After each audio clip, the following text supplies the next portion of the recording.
and he's 12th with the most passing yards in the season with 969. He played baseball. He was 3-time All-State in All-Middle Georgia. He was on 3 state championships, and he finished with a career batting average of .387. I did not get a chance to see Jerry play in high school because at that time I was playing at Mercer, and I was playing with one of his brothers, Ray Shepard. And if you know the Shepard name in Macon, the Shepard name is synonymous with baseball excellence. In fact, Bloomfield Little League used to be named for their father. At the same time we were playing at Mercer, when Jerry was here at Stratford, he had another brother. We were in the same conference together. He was at Georgia Southern, and he was Georgia Southern's best player, named Mike Shepard. So Shepards were all over the place, baseball-wise. And very, very, like I said, synonymous with baseball excellence. I did get a chance after high school to see Jerry play in college. Jerry went he went first to Georgia Southern, then he went to Middle Georgia Junior College. And we're going to have some of you baseball players up there probably going Middle Georgia Junior College. But let me tell you something. 30 years ago, Middle Georgia Junior College was the mecca for outstanding baseball players. I can't tell you how many players played in the major leagues from Middle Georgia. Year in, year out, they were competing for a national championship. Well, I got to see him play because Jay Cranford, who's here today, another Stratford Hall of Famer, was on that team, and my younger brother was on that team. They go out to Colorado. Long story short, they finished second. They were in the winner's bracket and got beat twice, but they finished second. But Jerry put on a show out there like I've never seen before. He is still tied for the most home runs at the College World Series with 6. 2 guys have tied him, 30 years later, but he's still number 1. Fast forward, he goes to South Carolina. The next year, I'm at the Superdome because my brother's at Auburn, so I'm watching the SEC tournament at the Superdome. I stay around to watch South Carolina play. First at bat, home run, down at the Superdome. Some things never change.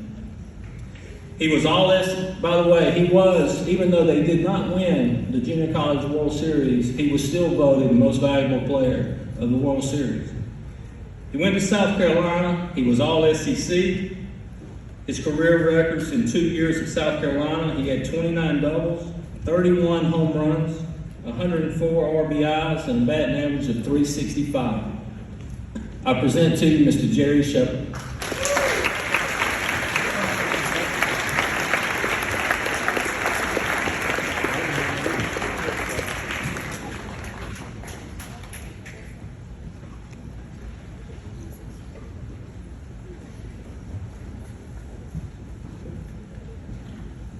So Lindsay brings up a folder.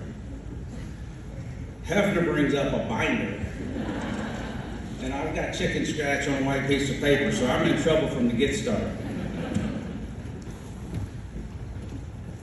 I'm extremely humbled and honored for this moment. I want to thank Stratford, the Hall of Fame Committee, BB, Jay Cranford. I'll never forget that phone call, man. It's pretty cool. Ronnie Goldman, who nominated me. Coaches, teammates. I saw Coach Henley earlier today. I hadn't seen him in 30 years. Man looks exactly the same. I'm gray-haired and fat, and looks like he could go run 5 miles around the gym like he used to. Coach Boniface, all these coaches, Bubber, all these coaches were influential in my life, more than I realized at the time. My family, Mom and John, thank you for being here. Chris and Betsy, Kay and Patrick.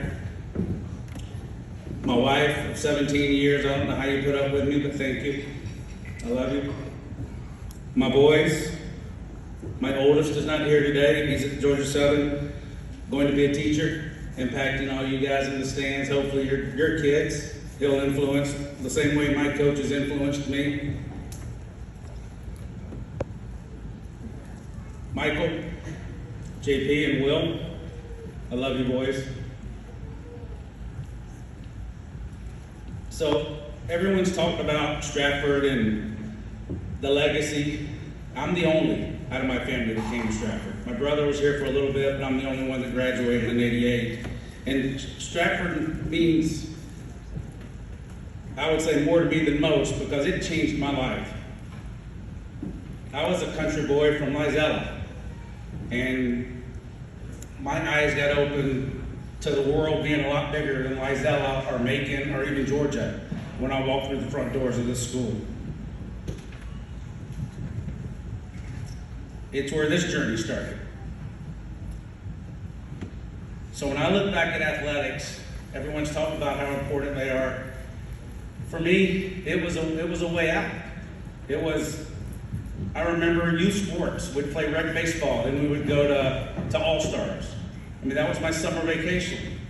I figured out quickly, the more we won and the longer we won, we got to go stay in hotels. And we got to play baseball in July and August.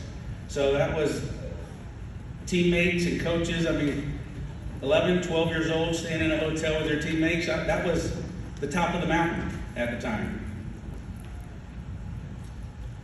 I came here. It continued. The big world was opened up to me.